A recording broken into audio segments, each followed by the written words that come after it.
Hi, hi. Welcome back to another episode on the Healthy Wisdom series with Dr. Jen Chen. Today, we're going to continue our conversation on the wisdom of identity, but we're going to focus on how to become the best version of yourself. A lot of us probably maybe have thought about it at one point in our lifetimes, but I find that, to be able to become the best version of yourself, it takes a lot of work. I mean, do you see the trend now? The wisdom of identity, the entire mini series, it's all about work, doing the work. And when you do the work, that's when you actually grow and become the new you, if you want to call it that. And as I like to say, it's the best version of yourself. One of the, I guess, big principles that I've adopted actually in the past 3 years, when I discovered, I call her my sister from another mother, Miss Lisa Nichols. She has truly changed my outlook on, identity and being you and loving you and I really like one of the things that she teaches. It's actually four critical statements that I find if you operate from these principles, it gives you almost a roadmap in all the decisions that you make, the actions that you take, and it gives you a clear framework to work from. Now, would you like to know what these four statements are?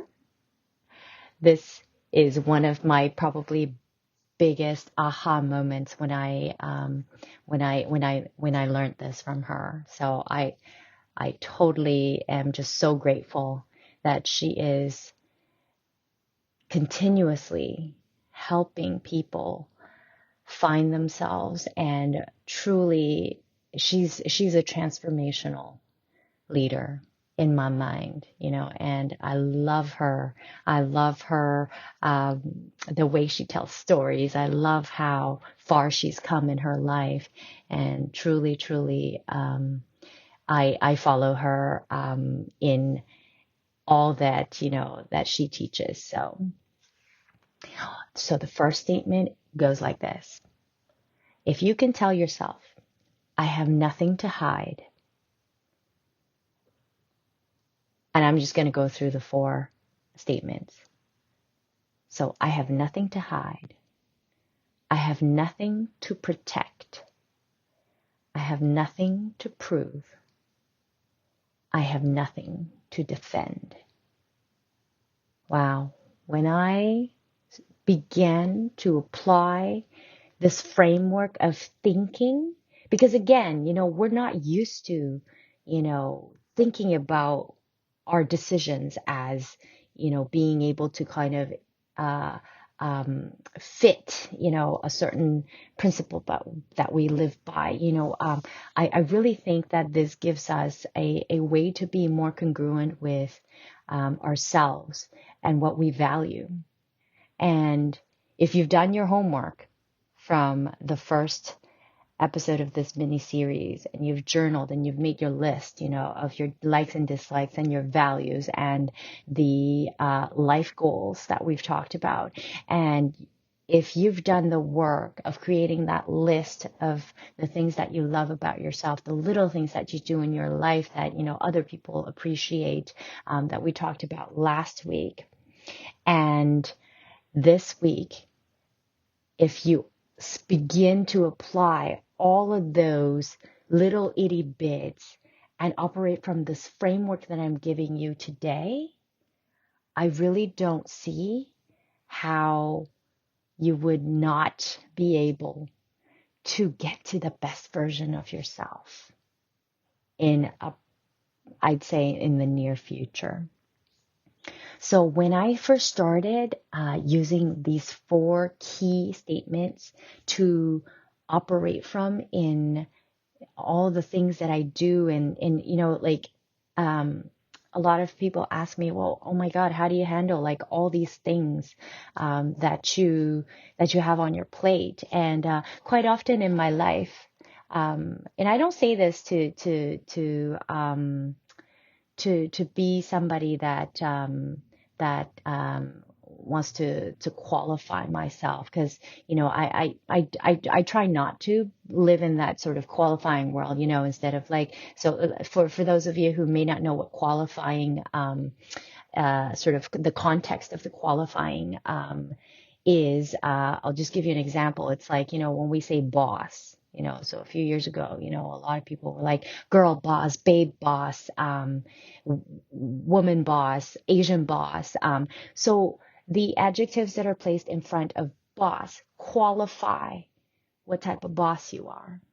But if you strip all that down, like we've said last week about stripping down all the outside stuff, all the different layers, what do you get? We're just talking about a boss, right? So qualifiers can sometimes skew how we perceive a situation, or not just, and it can go beyond just skewing how we see something. It can actually affect our behavior and how we act, because it puts us in a mindset of that framework of using that label and a qualifier.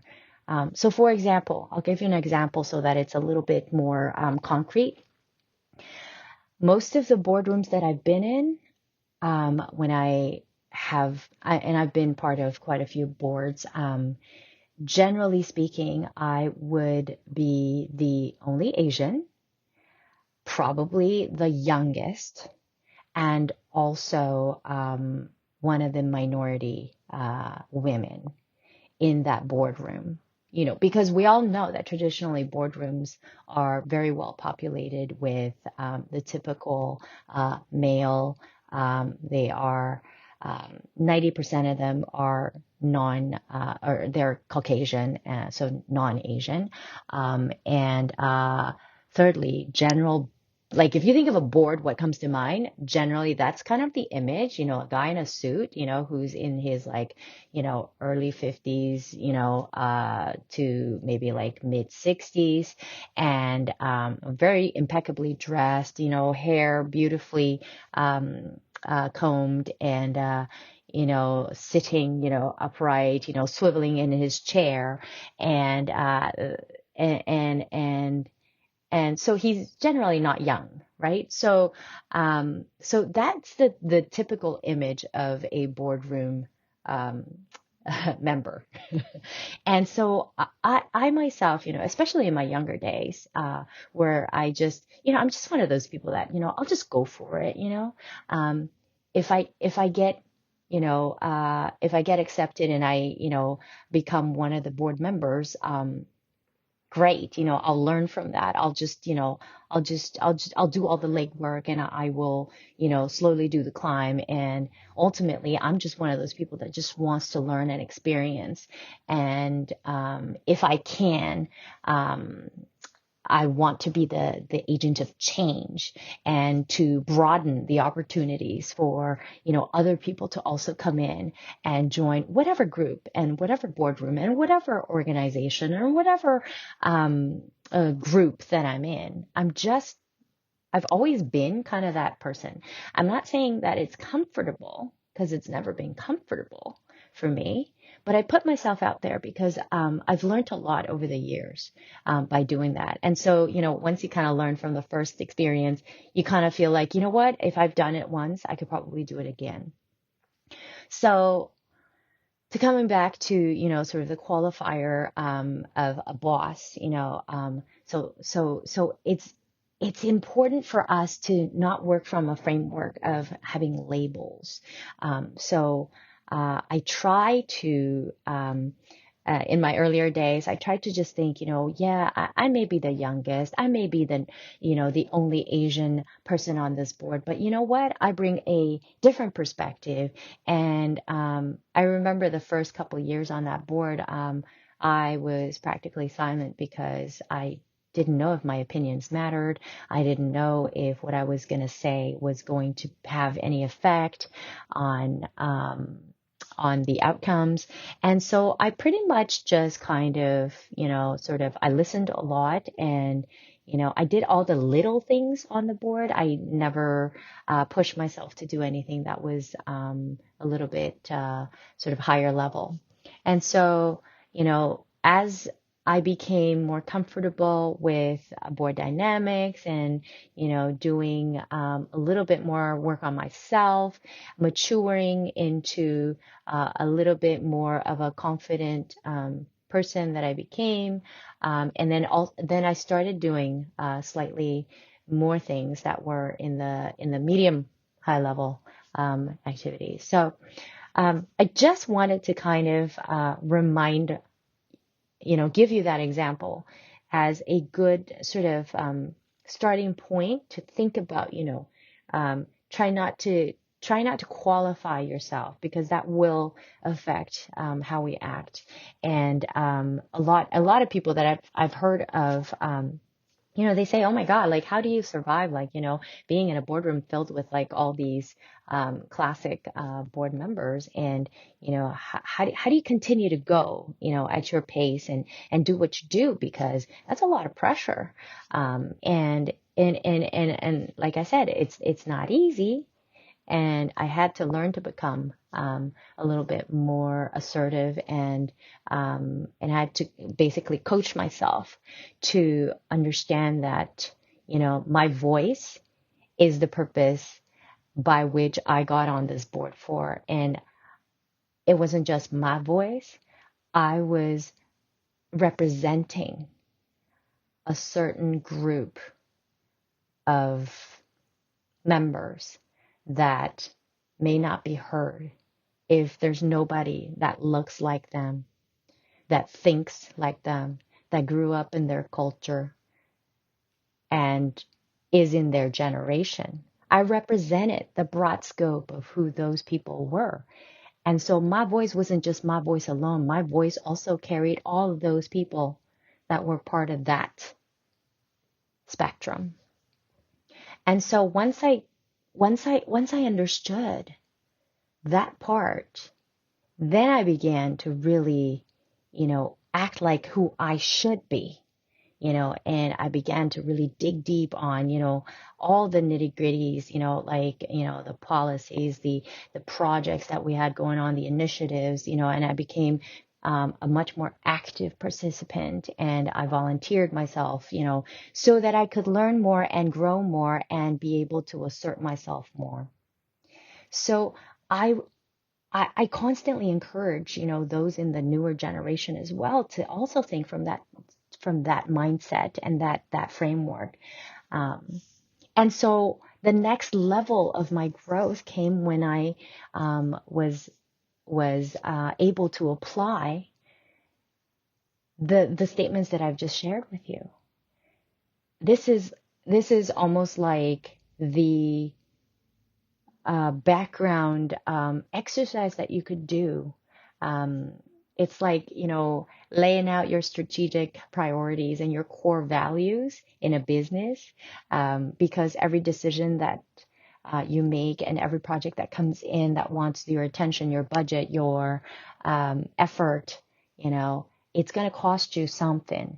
And so if you work from a framework of, I have nothing to hide, I have nothing to protect, I have nothing to prove, and I have nothing to defend, your life then becomes much more prioritized to what are those things that are important to you.